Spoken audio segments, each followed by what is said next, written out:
Okay, nice picture of drums that I drew. Wouldn't you agree? Why am I talking about drums today? This is the very first video about mixing sound, and I'm starting right off with drums. There's a reason why. It's the one thing that annoys me the most when I watch other front of house engineers doing sound checks. Let me explain. The drums aren't the most important thing on stage. No. What is? The singers. That's the most important thing. So why in the heck do we start with the drums? I don't get it. Drums are this big acoustic instrument right in the middle of the stage. Loud. What do you think is going to happen after you get all the sound nice and tuned for the drums, and then you go on to the vocalist and turn on all the stage mics? The sound's going to change. And I think getting the vocals right sets the stage for all the other instruments, including the drums. Okay? So I don't get it. They start, give me the kick, boom, boom, boom, boom. Against what? What are you comparing the kick volume against? The most important thing is the singer. All the instruments in the band support the singing. Let's do the vocals first. Now you can go to the drums if you want. Then when you do the drums, the other mics are active, and the sound that you hear from the stage, from the drums, it's going to be different. Don't follow all the other guys mixing sound and start with the kick drum. Another thing, get the drums the heck out of my low channels. So when I see these pro mixers start with the drums, they put the kick in channel 1, the snare in channel 2, the hi-hat in channel 3. Get out of those channels. I don't want you to be in my low channels. I need my low channels. That's my workhorse. That's where I spend the most of my time, on channels 1 through whatever. So I want the lead vocalist. If there's a lead vocalist right in the middle of the stage, I want him in channel 1. Then I go from left to right, particularly if I don't know the band. Vocalist 2, vocalist 3, etc. I want the low channels to be the ones that I have to manipulate all night long. The drums, once I set the drums, there's usually very little adjustments I need. Now, on this board, this is the 24 channel board. What would I do to set up the drums, to mic the drums? Okay, what would I do on my board? Let me show you.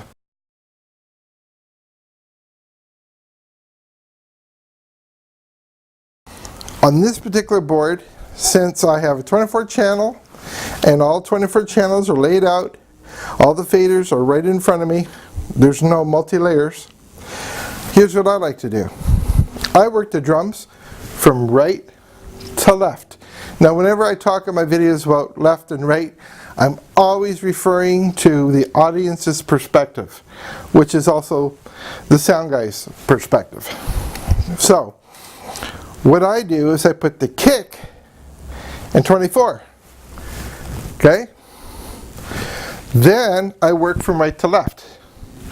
I put the hi-hat next, the snare, tom 1 or the high tom, the next tom if there's another one, the floor tom. Then I move up to the cymbals or the overheads or whatever you're using. So I start low, right to left, and high. Low, kick, 24, 23, 22, 21, 20, 19, 18, 17. That's on the right end of my board, not where I'm going to be spending all my time. I'm going to be spending all my time on my low channels, working with the singer, who's the most important element in the band, really. The guitar player, who thinks he's the most important element in the band, but always smashing on different pedals and constantly changing the volume and sound of his guitar, I got to be on top of it. Takes a lead, maybe he's too loud or maybe he's not loud enough, I got to be on top of it. I want my work channels to be on my low channels. So, if you really want to look like a pro, follow the William the Sound Guy advice. First of all, get your mics turned on so you can also communicate with your band members. Not just them hear you through your talkback mic, but you can hear them if they say something. So get your mic set close to what they're going to be. Then you can do drums. And then do the other instruments, particularly that are mic'd, like a guitar amp that's mic'd as opposed to direct. A bass amp, if it's a direct input, you can do that last, just like the keyboards. There's very little to do. You can almost do them on the fly. Just make sure you get a signal, you're good to go. You go take a coffee break. So, again, drums, not first, microphones first. Plugging them in the board, from right to left, or if you have like a Behringer X32 and it's got layers, Midas 32, same thing, and you got 16 faders, and then you go to a second layer, then you got another 16 faders, put it on the second layer from left to right if you want, if that's your thing. The other good thing about doing the drums backwards is this: when I'm looking at the drums, okay, the kick, and then to my left, on my left next fader, is the hi-hat. If I go left one more, high tom. Left one more, low tom. Left one more, floor tom. I think I missed a snare in there somewhere. The point is, it lines up. It visually lines up. So it makes more sense, and it's probably just a fraction quicker to grab something and adjust it if you need to. Okay, now that I've got that all off my chest, let's continue on about mixing drums. As far as the bass drum goes, should you have a hole in your head, your logo head of your drums? My opinion, absolutely. Why? Because I don't want to just capture the bass drum. I also want to capture the beater. And then I'm going to mix on my board some of the sounds of the beater as well as some of the frequencies of the bass shell itself. So let's first agree that having a hole in your head is a good idea, particularly for miking the drums. Now remember, we're talking live sound here. Okay, so here's a hole. Can you see the hole? Okay. Let's make a drum head.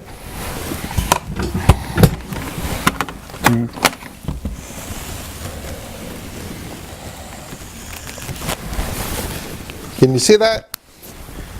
That's your drum head. Okay. Where should the hole be?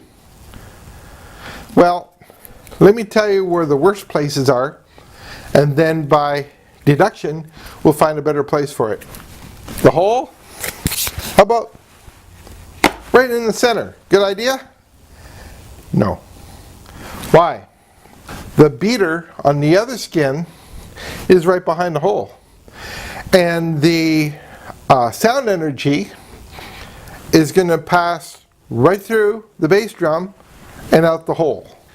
And you're going to lose a lot of that sound energy that should be used to make the shell of the drums vibrate and give you the bass sound. That's the worst place for it. I see a lot of holes in the center. I think some people think, oh, it's perfect in the center. I like everything perfect. I like everything balanced in the world. Bad idea. Okay? So that's a bad spot. You all agree? It's a bad spot. What's the second worst place? Believe it or not, you're going to be surprised. The second worst place is right there, where a lot of drums have it. The reason why that's a bad spot? There's a number of reasons actually. First of all, you're too close to the sonic dampening device, pillow, which usually the pillow or the blanket's laying down there. You're too close to that sonically. You don't want to pick up those sounds from that point. You want to be further away from the blanket. Secondly, you got a mic and you want to try to mic that, and it's so low and the mic is on the stand and you got to get it in there. It's too low, it's too difficult. Plus, the closer, in my opinion, the closer the mic is to the stage floor, the more noise you're going to pick up as well. Because most of these stages are like wood frame based, and you got some guitar player with a wireless running around, jumping up and down. The closer you put a mic to the floor, the more stage noise you're going to get. So, for a number of reasons, that's bad placement of the sound hole. Lately, I've been seeing where the hole should be appear a lot on drums, just like my sample here. It should be off center and maybe about there. You can do it on the other side, but it tends to be easier to mic from this side. So now you've got a hole. Let me put it about there. Off center, not in line with the beater, not near the dampening device. You'll get a good sound. You're a little higher up, so it's a little easier to get the mic in there. You're also further away from the floor. That's the best place to put the hole. Now when you cut a hole, there's a number of devices on the market that make cutting the hole much easier. And they're very cheap. If I were a drummer, which I'm not, what I would do is I would get the hole protectors. I think a company, Gibraltar, makes them. They make them from sizes 4-inch up to 6-inch. You can get them black, white, or chrome. Chrome looks really cool. And it protects the hole. So when you plug in your microphone and you try to get it in there or whatever, you're less likely to damage the sides of the hole. Okay, so that was about drum holes. Another question comes up is using two mics on the drum necessary? Some studio engineers like to put a mic inside the hole and one outside. And they're very particular. They know the exact model and the type of microphone to put inside and one outside, so they can mix in the control room how much they have. It's nonsense for live sound. You don't need it. Don't waste your time. Don't put another microphone on the kick. You only need one. Wherever you move that mic changes the sound drastically. You can move it off center a little bit to get more of the skin. You could put it inside further and aim it toward the beater and get more of that beater sound. Or you can back it off to about here, point at the hole, but a couple inches away from the skin. Whatever you do, it's just a matter of taste. What makes it sound good to you? I mean, on a nice digital mixer with a parametric EQ, you can dial in, you can find that frequency with the beaters making the noise, and you can add a little more to that frequency, and you can get the perfect sound that you want with one microphone. So don't waste your time with two microphones. You only need one on the kick drum.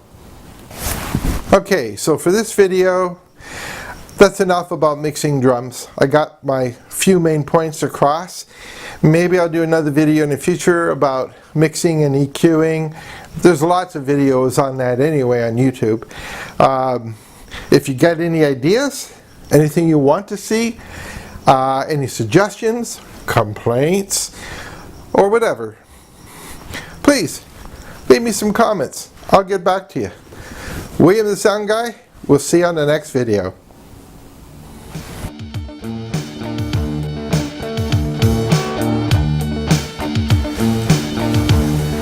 There we go. Okay.